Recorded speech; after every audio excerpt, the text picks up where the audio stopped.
그렇지 그렇지, 이게 오토바이지.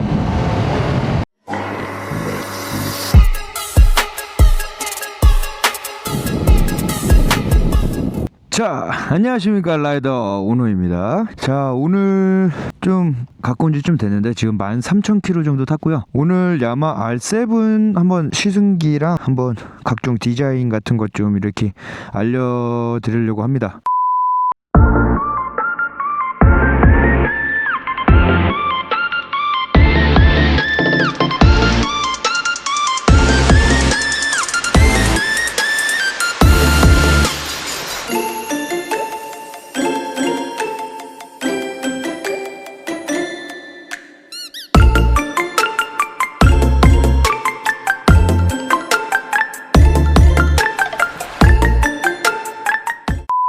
탔을 때의 느낌은 제가 177에 80km니까 요 정도 느낌 좀 나겠네요.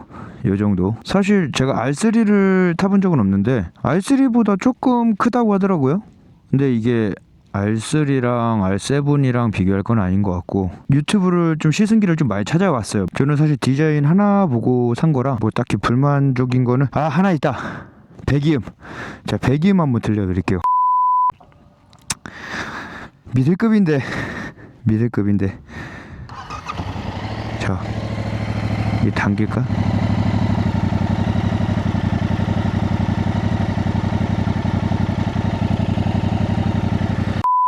자, 배기음 소리는 이렇습니다.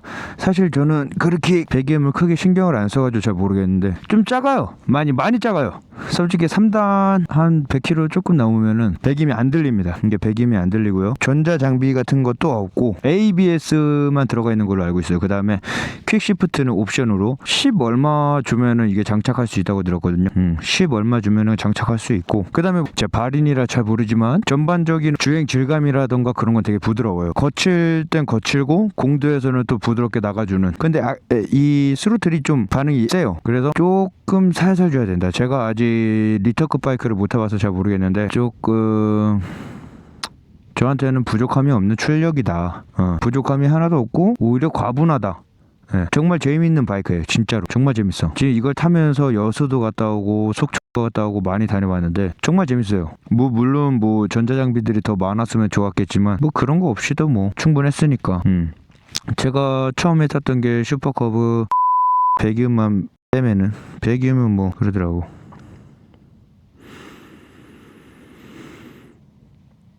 정말 재밌는 차예요. 들어가세요.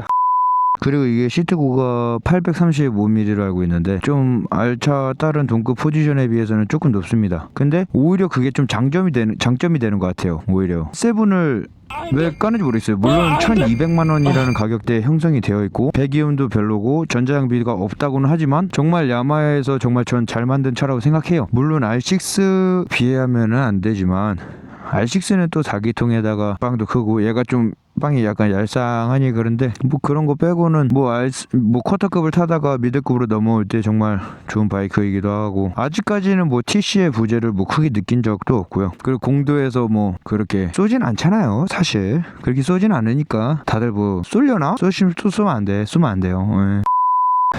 자, 주행편으로 한번 돌아왔습니다. 제가 전문가적인 리뷰는 못하겠지만 약간 발인 입장에서 이제 쿼터급에서 미들급으로 넘어올 때 야마 R7은 과연 괜찮은가에 대해서 한번 리뷰를 해보도록 하겠습니다. 이 전체적인 주행감만 봐서는 정말 부드러워요. 정말로 너무 부드럽고, 서스도 이렇게 단계적으로 이렇게 조절할 수도 있고, 그리고 코너를 못하는 이 발인이도 잘 탈 수 있어. 잘 넘어가죠. 솔직히 제가 뭐 무릎을 긁는다던가 그런 건 못하기 때문에 보여드릴 수는 없지만 정말로 잘 넘어가줘요. 약간 내가 여기서 좀 더 누울 수 있으려나? 약간 이런 생각이 들어. 그런 거는 봤을 때는 괜찮은 것 같아요. 그 다음에 포지션이 약간 R3는 약간 F차 포지션이잖아요. 근데 확실히 R7부터는 레플리카 그게 강해서 이 R차 포지션 솔직히 힘들어. 솔직히 힘들어. What the fuck is that? 그래도 만약에 이게 요령이 생기고 하면은 더 괜찮은 거니까. 그리고 이 많이 말하는 그 R7을 시승하시는 분들이 말하는 이 배기음, 뭐 예초기 소리 난다, 경운기 소리 난다. 저는 디자인만 보고 샀으니까. 근데 디자인을 보고 샀는데 운동신경이 좋아. 디자인 보고 샀는데 운동신경이 따라오네? 이게 솔직히 2기통이라 사람들이 많이 실망을 하기도 하고 하는데 저는 딱 괜찮은 것 같아요. 물론 4기통에 약간 그 전투기적인 약간 그런 느낌이 나면 좋겠지만 뭐 그런 느낌 아니어도 뭐 공도에서든 뭐 어딜 놀러 갈 때든 충분히 제 성능을 발휘한다고 저는 생각을 해요. 그리고 아직 발인이 저에게는 약간 다 쓰지도 못할 만큼의 출력이기도 하고, 그리고 다들 보면은 이쁘다고 해주시고 괜히 막 내가 뿌듯한 거죠. 약간 그런 느낌이야.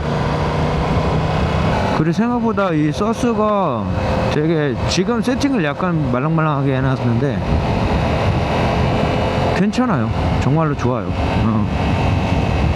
그렇게 하드하게 세팅을 할 수도 있고 그 다음에 말랑말랑하게 소프트하게 약간 세팅을 할 수도 있는데 그건 뭐 이제 뭐 취향 차이로, 만약에 서킷을 가신다고 하면은 하드하게 하는 게 좋겠죠. 여기 돌리기만 하면 돼요. 이거 돌리는 방법이 일자 드라이브를 꽂아가지고 맨 끝까지 돌린 다음에 이렇게 12단계인가 아마 돼 있을 거예요. 근데 그거를 이렇게 맞추는 거예요. 저 같은 경우에는 수원에서 여수까지 갈 때 되게 뭐 그렇게 아픈 줄 모르고 갔거든요. 뭐 사람들마다 케바케이긴 하지만, 그리고 이 CP2의 약간 빠당빠당한 약간 이 스로틀의 움직임 너무 좋습니다.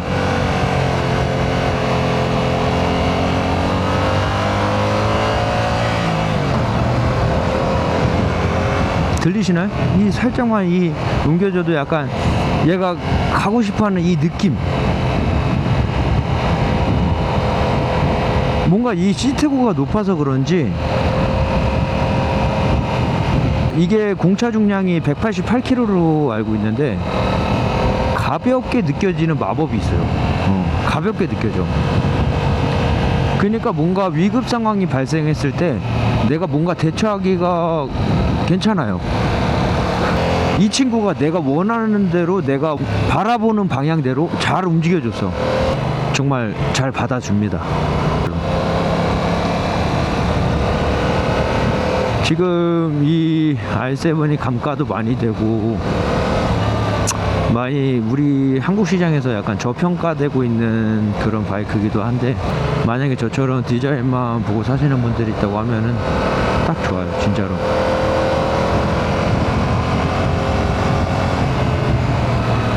그리고 뭔가 자기가 발인이다, 근데 R차를 타고 싶다, 그러면 사실 처음부터 R6, R1을 가는 건 조금 사실 비추고요. 나는 이 야마 R7이 좋다. 운전하는 맛이 있잖아. 딱 그게 느껴지잖아. 딱 그 맛이. 자, 오늘의 시승기는 여기까지고요. 제가 만약에 부족한 점이 있다고 하면은 한번 댓글로 알려주세요. 그 다음에 구독하고 좋아요 좀 한번 시계 박아주십시오.